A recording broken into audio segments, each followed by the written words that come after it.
Bienvenidos a Frontera Geek. El día de hoy continuamos con el análisis de la polémica cinta Prometeo con la narración e información sobre el guión original. La película que, muy lejos de desarrollar nuevos misterios y mitología, había sido pensada con el único objetivo de dar respuestas a las interrogantes que Alien, el octavo pasajero, dejó en 1979. ¿Cuál es el real trasfondo de Prometeo? ¿Qué escenas fueron eliminadas del corte final? ¿Cómo hubiera sido la precuela de haberse producido el guión de Alien Engineers de Jon Spaihts? Todo eso y más en el video de hoy.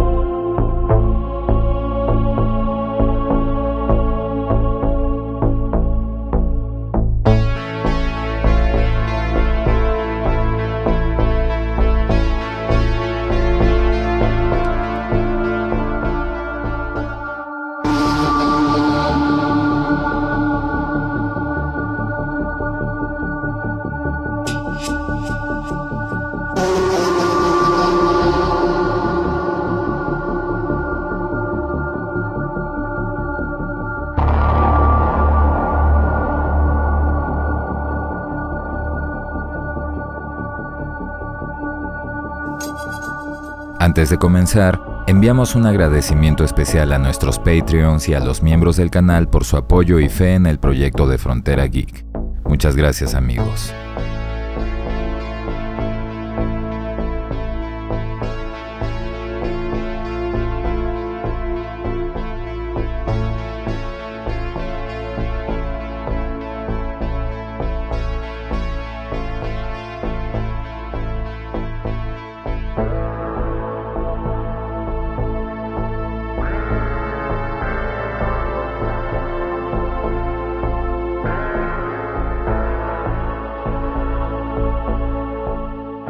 En nuestro video anterior les trajimos la reseña, resumen y crítica de Prometeo, la película que, habiendo sido concebida para llenar los espacios argumentales de Alien de 1979, terminó desarrollando una mitología propia que se alejó del plan inicial y que condujo a una secuela de bastante menor aceptación, dejando a la mítica saga del xenomorfo en el limbo por varios años. La cinta que todos vimos en los cines fue la reproducción del guión modificado por el escritor Damon Lindelof sobre el trabajo base que fue hecho por un guionista bastante más joven llamado Jon Spaihts. En la cinta Prometeo que todos conocemos, el título del film es una alusión al relato mitológico griego del titán Prometeo, quien robó el fuego de los dioses del Olimpo para entregárselo a la humanidad, acto que lo hizo objeto de un eterno y doloroso castigo comandado por Zeus, el señor del panteón griego. La nave que transporta a la tripulación para la misión de conocer a los ingenieros, la raza que se teorizaba había creado a la humanidad, se llama Prometeo porque, metafóricamente, tal como el titán mitológico, esta pondría al alcance de la humanidad un poder que la igualaría con los seres que en épocas ancestrales habíamos adorado como divinidades. La referencia desarrollada sobre el relato de Prometeo y el simbolismo tecnológico es profundizada en la escena especial de la presentación de Peter Weyland, secuencia ambientada en el año 2023, donde vemos a Guy Pearce interpretar al magnate y científico haciendo una magistral presentación en una famosa convención tecnológica. Secuencia en la que refiere a T.E. Lawrence, mejor conocido como Lawrence de Arabia, personaje histórico cuya vida fue representada en un exitoso film de los años 60 del que David, su androide personal, dice ser fan. Como bien sabemos, pese a tratarse de un robot, una inteligencia artificial, el androide David 8, más conocido simplemente como David, era capaz de desarrollar un equivalente a las emociones humanas. Sus primeras escenas buscan disfrazar su identidad mediante un comportamiento totalmente humano, desde aprendizaje hasta acondicionamiento físico, incluso una supuesta alimentación, y dentro de ese contexto, la primera muestra de su emotividad artificial es la admiración que siente por el vanidoso y flemático T.E. Lawrence, de quien incluso copia su apariencia, imitando el color de su cabello y el peinado del personaje en la película de 1962. Como bien sabemos, la participación de David se extiende hasta su secuela, por lo que ahora nos centraremos en Peter Weyland. En su discurso, el magnate cita numerosos descubrimientos e invenciones científicas que, acelerando sus avances con el paso de los años, llevaron a la humanidad hasta el punto en el que la tecnología nos permitía viajar a las estrellas, un desarrollo que comenzó con la primera pieza de tecnología a la que el hombre tuvo acceso: el fuego, el obsequio de Prometeo. El avance tecnológico que Weyland cita llega hasta la capacidad de crear organismos artificiales, el ya referido David 8, un ser hecho a su imagen y semejanza, por lo que, extrapolándose a sí mismo a la narración bíblica, a sus ojos los hombres eran los nuevos dioses. El discurso de Weyland describe íntimamente uno de los temas principales de la película: la mortalidad y la trascendencia, aspectos que son referidos de manera tácita muchas veces durante el film, al señalar la existencia indefinida de un organismo artificial. Cuando Vickers menciona el ciclo natural por el que aspira a ascender a la posición de su padre, o el que la capacidad de crear vida, o en su defecto, a un androide, daba a sus creadores un carácter divino.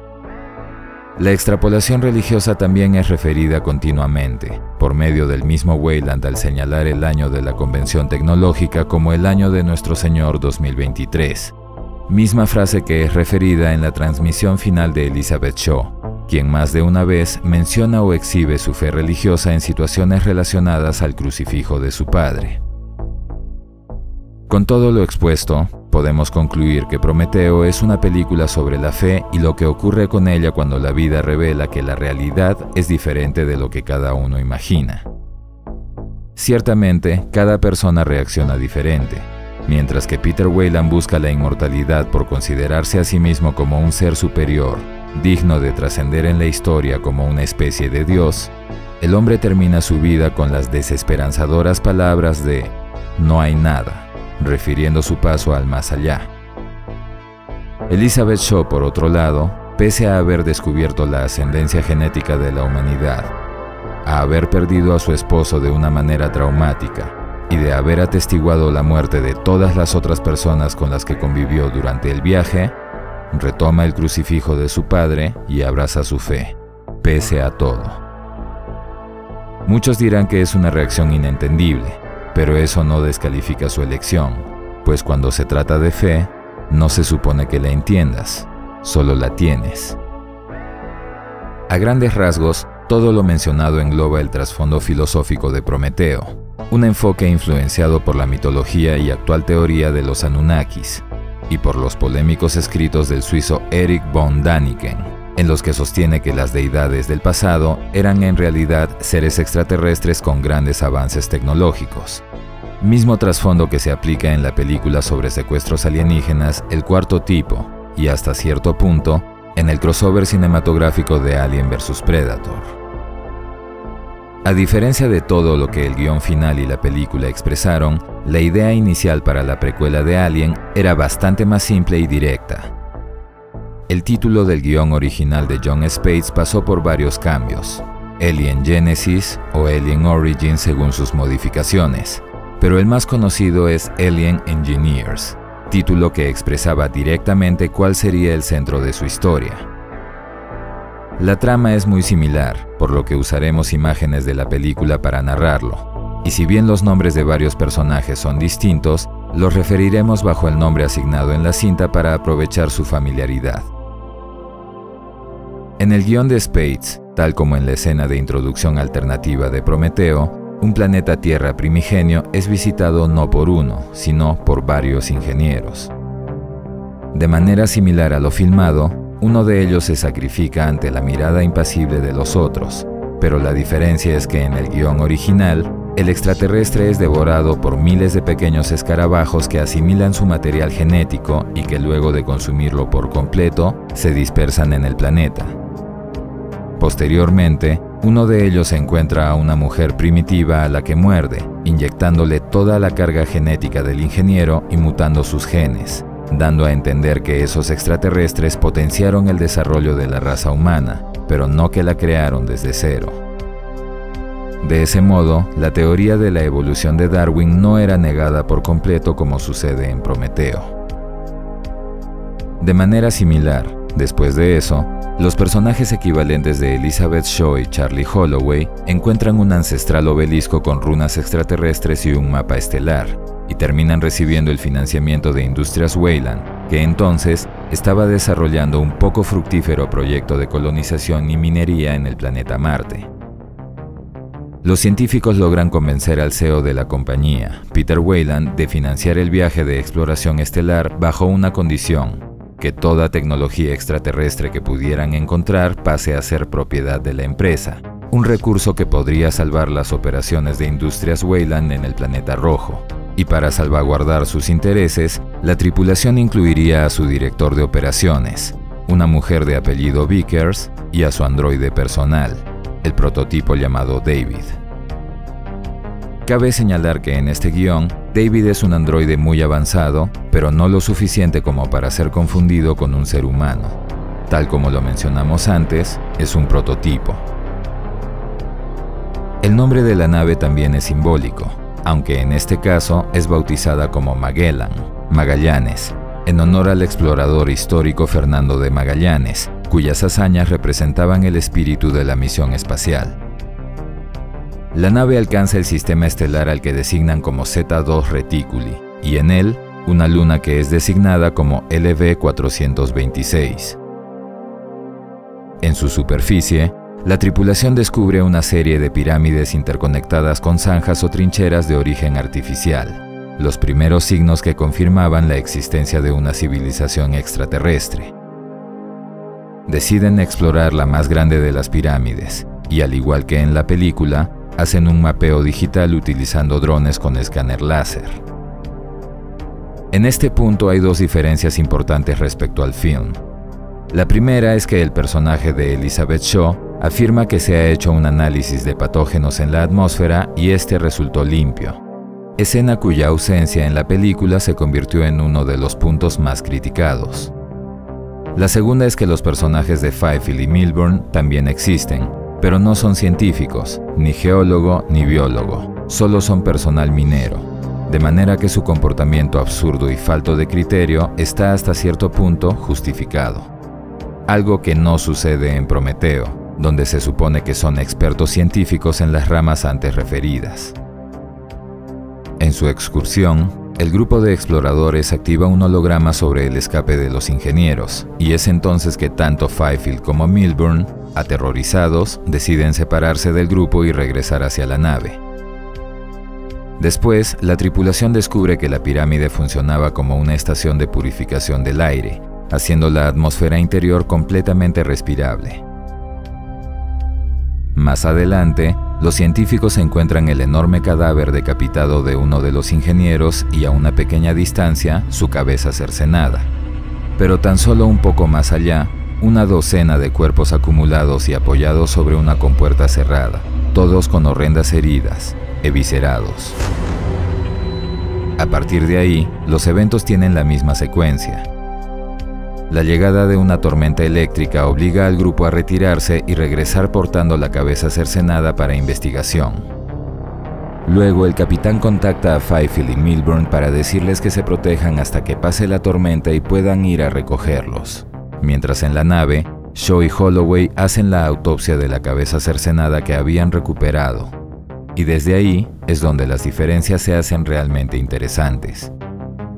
La investigación de la tecnología de la pirámide principal y la ubicación de todas las otras con las que estaba conectada les permiten deducir que en conjunto todo era un sistema de terraformación. Por esa razón las culturas antiguas construían pirámides, imitando a sus dioses. Esa operación era la que estaban haciendo en aquella luna, hasta que algo los aniquiló. Respondiendo a esa interrogante, la acción se traslada al interior de la pirámide, donde Fifield y Milburn son atacados por una especie de insecto, un gran 100 pies con cabeza de martillo, parecido al Hammer Pit de Prometeo. Gracias a su sangre ácida, Milburn muere de manera similar a la del film, pero Fifield escapa momentáneamente solo para ser sometido por una horda de insectos voladores, escarabajos que al morderlo, tal como en la escena inicial, le transfieren ADN extraño que comienza a mutar sus propios genes. En la mañana, Janek sale con algunos miembros de la tripulación en busca de los dos hombres extraviados, mientras que Vickers y David ponen en marcha un protocolo secreto, usando un grupo de mercenarios para tomar el control de la misión y redirigir sus esfuerzos y recursos, enfocándose en la obtención de la tecnología de terraformación. Mientras tanto, Shaw y Holloway retornan a la pirámide principal y continúan la exploración, encontrando aún más ingenieros muertos, aunque en este caso todos tenían heridas en el pecho, con las costillas dobladas hacia afuera. Janek y compañía encuentran el cuerpo de Milburn en condiciones similares a las del film y deciden retornar a la nave. Y mientras tanto, Shaw y Holloway se separan cuando el hombre cae accidentalmente por un túnel de ventilación. Holloway es encontrado un tiempo después por Elizabeth y David, muy desorientado y sin recuerdos claros del tiempo que estuvo perdido. En ese punto de vulnerabilidad sentimental, la pareja se deja llevar por la pasión e intiman, y es durante el acto sexual que Holloway tiene un ataque de dolor intenso y su pecho es destrozado por el nacimiento de un parásito, de color blanco y aparentemente sin huesos. Sobre esta escena existe un arte conceptual de cómo es que hubiera sido visualmente, aunque como bien sabemos, todo lo narrado fue utilizado recién en Alien Covenant. En tan solo segundos, la criatura comienza a tomar control de su cuerpo y a tratar de atacar a la mujer, pero termina escapando por los túneles de ventilación cuando otros tripulantes aparecen. La presencia del parásito suelto en la nave conduce a una discusión en la que Elizabeth revela ante los demás que había encontrado ingenieros muertos con el mismo tipo de herida que Holloway, la del parásito, pero también algunos otros que habían sido asesinados, como si hubieran sido atacados por un animal salvaje. Shaw retorna a la pirámide para investigar el cómo es que su pareja había sido parasitado, mientras que la tripulación busca al parásito para exterminarlo, y sin sospechar su naturaleza, los hombres comienzan a ser violentamente asesinados por la criatura, en ese entonces ya convertida en un enorme y poderoso depredador. La criatura blanca, referida entonces como Alien Beluga por la frente pronunciada, similar a la de las ballenas del mismo nombre, se convirtió en el neomorfo de la secuela, Alien Covenant.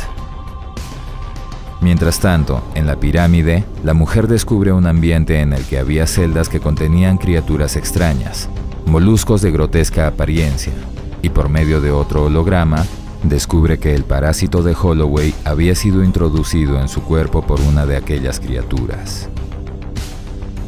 Aquel monstruo fue diseñado bajo el nombre de Octo Facehugger, una forma primigenia de la criatura que ya todos conocemos. Aterrada, la mujer huye de la habitación y descubre un hangar en el que una gigantesca nave con forma de dona descansaba, el Juggernaut, y en su interior, la mujer encuentra a David, quien le revela que 2000 años atrás, la nave estaba destinada a ir a la Tierra para exterminar a la humanidad, utilizando una forma modificada de la criatura que nació de Holloway, un arma biológica. Pero los ingenieros perdieron el control y fueron aniquilados por las criaturas. Libre de toda obligación gracias al protocolo secreto, David ataca y deja inconsciente a la mujer. La lleva a una bahía de carga llena de grotescos huevos, explicándole que existían 7 bahías más cargadas con huevos ligeramente distintos. Sujetando uno de los más cercanos, le explica que las criaturas eran depredadores perfectos, diseñados específicamente para aniquilar seres humanos, la carga que 2000 años atrás debería haber llegado a la Tierra. Y después, permite que la mujer sea dominada por el parásito evolucionado, más fuerte y resistente, la criatura de apariencia arácnida conocida como Facehugger. Al despertar, asumiendo lo que estaba por suceder, la mujer huye de la nave y se dirige a la estación personal de Vickers, hacia el módulo médico que tenía ahí. La escena descrita es similar a la de la película, excepto que, después de la incisión, un chestbuster xenomórfico surge de la herida. El monstruo escapa del módulo y se cobija en la estación mientras que la mujer, a punto de morir e inconsciente, es salvada por los procedimientos médicos del módulo. Al despertar, aún dentro de la cápsula, Elizabeth ve a uno de los mercenarios de Vickers entrar en la habitación y ser asesinado por el parásito, ya de un tamaño 3 veces mayor. Y de ahí ve cómo la criatura pasa por un proceso de metamorfosis, desarrollando miembros y separando su cráneo, transformándose en el xenomorfo adulto ya conocido. Mientras el monstruo estaba entretenido con el cadáver del soldado, la mujer toma su arma y descarga toda la munición sobre el alien, aniquilándolo. Es entonces que Shaw se reúne con los demás y les explica que el xenomorfo es un arma biológica diseñada por los ingenieros para exterminar a los humanos, y que en la nave Juggernaut existían miles de esos huevos, la nave que David estaba reactivando. Exceptuando a Janek, la mujer conduce a los sobrevivientes a la nave de los ingenieros para hallar a David, quien por su lado había encontrado a uno de ellos aún vivo, en suspensión. El androide despierta al último de los ingenieros pensando que se pondría de su lado, y así termina siendo destruido por el extraterrestre. Vickers y uno de sus guardaespaldas intentan escapar, pero mueren al enfrentar al monstruoso mutante en que Fifield se había transformado. La cabeza aún funcional de David comunica a Shaw que el extraterrestre había enfurecido con él porque al despertarlo lo había condenado a morir, pero no iba a hacerlo sin antes cumplir su misión, programando al Juggernaut para viajar hacia la Tierra. El resto de los tripulantes intenta dar caza al ingeniero, pero son aniquilados en el proceso, dejando solo a Shaw con vida. La mujer retorna al Magellan, donde salva a Janek de morir en garras del alien blanco, aniquilándolo con uno de los rifles militares. Viendo cómo el Juggernaut se alza en el aire y sabiendo cuál era su misión, Janek conduce la nave en rumbo de colisión, y aunque no tenía oportunidad de alcanzarla, logra hacerlo cuando la nave se desestabiliza por la muerte del ingeniero, cuando es destrozado desde el interior para dar lugar a un nuevo parásito, uno más temible y aterrador que cualquier otro, el Ultramorfo. El Juggernaut cae junto a los fragmentos flameantes del Magellan. Solo Elizabeth sobrevive gracias al módulo de supervivencia de Vickers. Y es entonces que la mujer ve surgir del Juggernaut al causante de su caída, el Ultramorfo. Tras una escena con mucha tensión, la mujer logra acabar con el monstruo utilizando una de las sierras industriales que los hombres de Vickers usaban para desmantelar los equipos de las pirámides. Elizabeth Shaw queda completamente sola, con la voz del traicionero David como única compañía. La mujer se rehúsa a repararlo sosteniendo que no necesitaba de él. Tenía fe en que eventualmente una nave de rescate llegaría para investigar el destino del Magellan. David estaba de acuerdo con eso, pero la pregunta era, ¿quién llegaría primero? ¿Humanos o ingenieros? Las pirámides de LV-426 comienzan a emitir rayos de energía hacia el espacio. Un faro, una señal. Y el resto es historia. Esa es a grandes rasgos la historia del guión de Jon Spaihts, la base de la cual Prometeo fue concebida. Una precuela en todo el sentido de la palabra, desarrollada en el mismo planetoide LV-426, donde los xenomorfos y su ciclo de vida son expuestos y explicados como armas biológicas, transformadas a partir de seres parasitarios más primitivos referidos como el Octo-Facehugger, que sin duda influenció en la concepción del trilobite, y el alien beluga, luego conocido como Neomorfo en Alien Covenant. La compañía de Weyland Corp es incluida en la persecución de recursos tecnológicos para la terraformación de Marte, un interés más mundano en comparación al que tienen en Prometeo, aunque no alejado de la búsqueda de grandeza. La cinta nos hubiera mostrado no solo la metamorfosis de un chestbuster hasta volverse un xenomorfo adulto, sino también habría introducido variantes. David señala que existen huevos de diferentes tipos que darían lugar a criaturas distintas, y obviamente también nos referimos al Ultramorfo, el alien nacido de un ingeniero que en el corte final fue reemplazado por el diácono. Las escenas alternativas de Prometeo muestran elementos del guión de Spades, como la presencia de varios ingenieros en la primera secuencia del film, o la forma mutada de Fifield, mucho más monstruosa que la que decidieron poner en el corte final. Y David, si bien es uno de los antagonistas, carece de las ambiciones propias de la versión de Prometeo, pese a tener una línea de pensamiento libre, haciéndolo mucho más similar al androide Ash del Nostromo, sintiendo de algún modo admiración por la perfección estructural de los xenomorfos. Cabe señalar que una parte importante del guión de Spades y Prometeo, específicamente la parte de las pirámides en el planetoide, provienen del guión original de Alien de 1979. Toda la información al respecto está disponible para ustedes en nuestros videos del cómic narrado de dicho guión original y el video documental sobre el misterio de la pirámide. No dejen de revisar nuestras listas de reproducción. Todas las modificaciones impuestas sobre el guión de Spades transformaron la cinta en un spin-off que existía dentro del mismo universo al eliminar los elementos que la convertían en precuela, alargando la historia. ¿Pero qué opinan ustedes? ¿Era eso realmente necesario? Los leemos en los comentarios. Enviamos un saludo especial a nuestro amigo y miembro del canal, Richard Guerrero, por su cumpleaños este cercano 25 de junio. Esperamos que pases un día excelente y, como siempre, gracias por tu apoyo. Esperamos que esta reseña les haya gustado. Déjennos su like, compartan el video, suscríbanse activando la campanita y recuerden que pueden hacerse miembros del canal o de nuestro Patreon y así ayudarnos a traerles mucho más contenido como este. Soy Dexeo.